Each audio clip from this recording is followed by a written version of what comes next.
Shalom shalom, amahoro y'Imana abane nawe mwene data aho uherereye kibanza cose urimwo, aho wumvirije buno butumwa. Ubuntu bw'Imana n'amahoro y'Imana bigusange kandi ushima Imana ku bw'ingabire y'ubuzima yaguhaye umunsi. Si bisanzwe kuba uri kuravuga nk'uko uri kuravuga, kuba uri kurahema nk'uko umeze uko umeze. N'ubuntu Imana yakugiriye, kuko hariyo benshi batagifise ubuzima bamaze kuva mu isi y'abazima. Rero Imana ikugirira ubuntu, ikongere n'iyindi ngabire y'ubuzima kandi ubeho neza. Nshaka reko tuganire ijambo ry'Imana. Ijambo ry'Imana rivuga nti usenge ubudasiba kandi irindire ko ubuntu bw'Imana bukwameho. Mwami Yesu nashimwe cane. Nagomba ko dusoma ijambo riri mu Banyefeso igice cyaho ca 6 ku murongo waho wa 12. Havuga ngo kuko abo tunigana nabo atari ab'inyama n'amaraso, ariko tunigana n'abakuru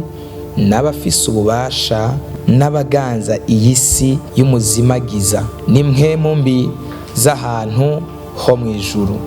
Imana idufashe cane, kuko abo tugwana nabo atari abantu b'inyama n'amaraso. Tangwe vuga ngo shaka tuvugane ku ijambo ryo gusenga ubudasiba, ariko kandi ndashaka ko nza no kuvuga gusenga uzigama ico Imana yashize muri wewe, yaba ingabire, yaba canke se talent, canke se gift runaka Imana yaguhaye, canke se ikintu cyose ubona ko ari impano Imana yagushizemwo. Imana ishimwe kandi ihabwe icubahiro. Mwene data rero Bibiliya ivuga ngo abo tunigana nabo sabe inyama n'amaraso, ahubwo tunigana n'abakuru n'abaganza bategeka isi y'umwijima. Imana idufashe, Imana ihabwe icubahiro cane. Yesu nashimwe cane gose. Bene data ndagomba mvuge kuri kino kintu. Hari abadayimoni bakurikira umuntu afise inyenyeri ikomeye.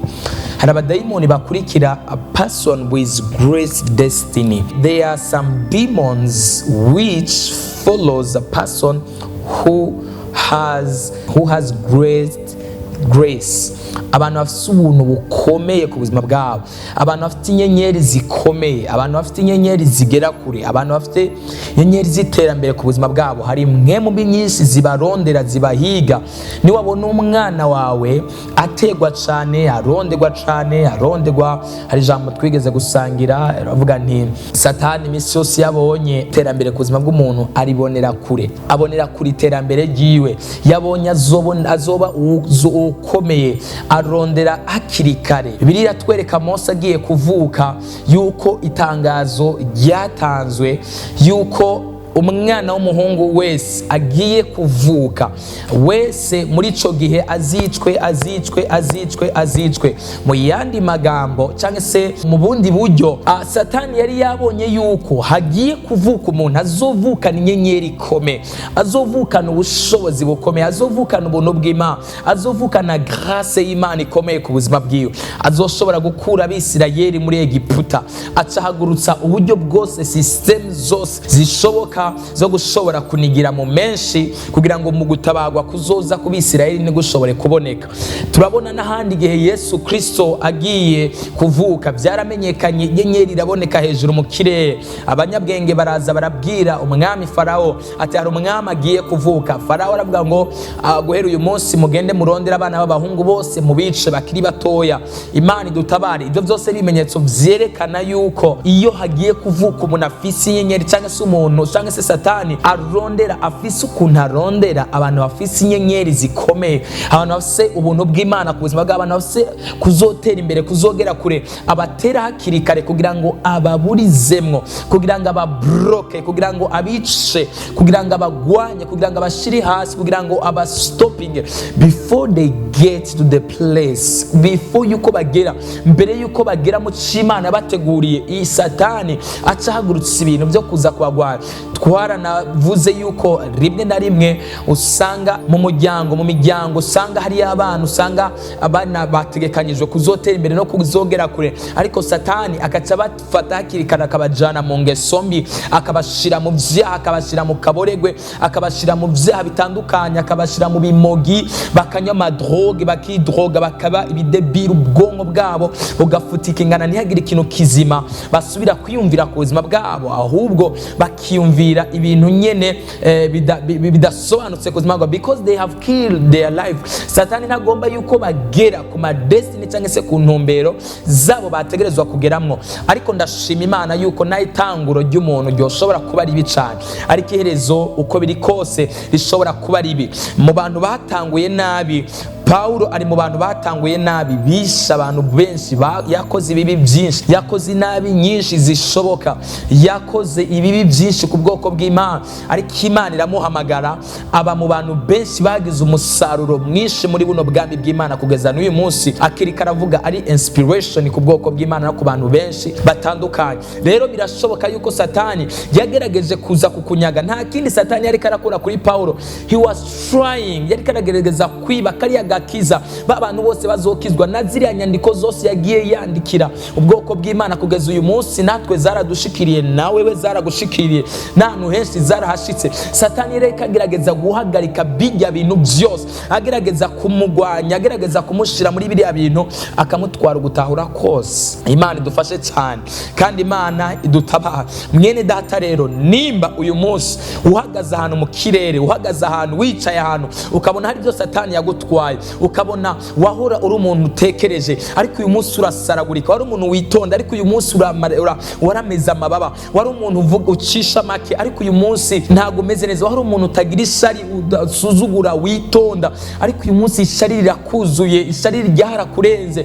Mwene data hezagiwe, umutima ugomba guturika. Mwene data yibutswe, umutima ugomba kukuvamwo. Mwene data hezagiwe, ntago bitahura, birashoboka kandi wahoze uri umuntu mwiza. Satani ariko aragerageza kugutandukanya n'abantu beza, kandi Satani umenye yuko agutandukanyije n'abantu abagutandukanyije n'umugisha, kubera yuko nibyo naho wodandaza udafite abakiriya baza kugushorera, ntago ushobora guhezagirwa. Ikintu cyato cyose wokora urakeneye abantu kugira ngo ushobore gutera imbere. Abantu nibo bazokuduza, nibo bazokurangira akazi, they will be your destiny helpers. Imana izoca ku bantu muri iyi si turimo, cyangwa se muri iyi kingdom, cyangwa se muri society. Udafise umuntu nta kintu bufise.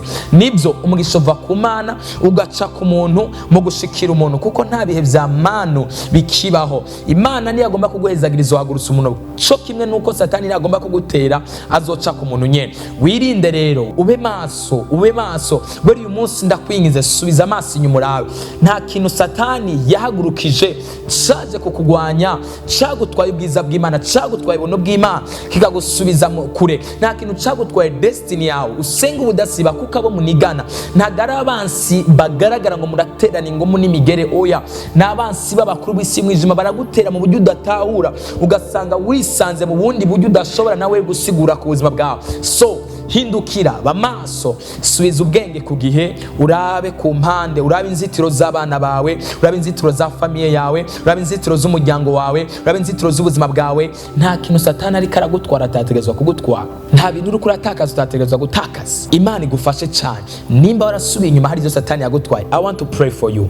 Imana igusubize mu buntu bwayo, kongera ubushobozi n'inkomezi, usubire kurema, usubire mu gakiza, usubire mu mugisha wawe mu izina rya Yesu Kristo. Father, I pray for this person.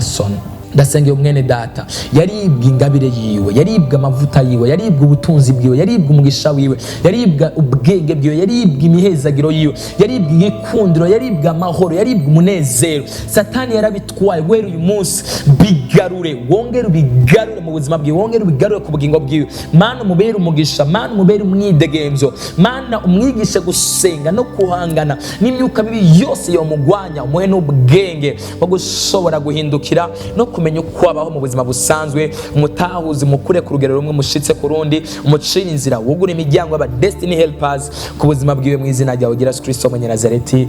Amen. Yari Nitezuwera Justin, mwari muri kumwe kuri kino kiganiro. Twariko turavuga ku bintu Satani yatwaye, Satani agenda nyaga, kandi uvuga ngo usenga ubudasiba, niwemere ko Satani akunyaga icimana gushize imbere, kuko abo nigana nabo sabi nyabana maraso, ahubwo nabakuru bo mwijima utabonesha amaso, ariko isi imhemu irababona. Usenga Imana igukomeze kandi kugwanire mu izina rya Yesu Kristo. Amen.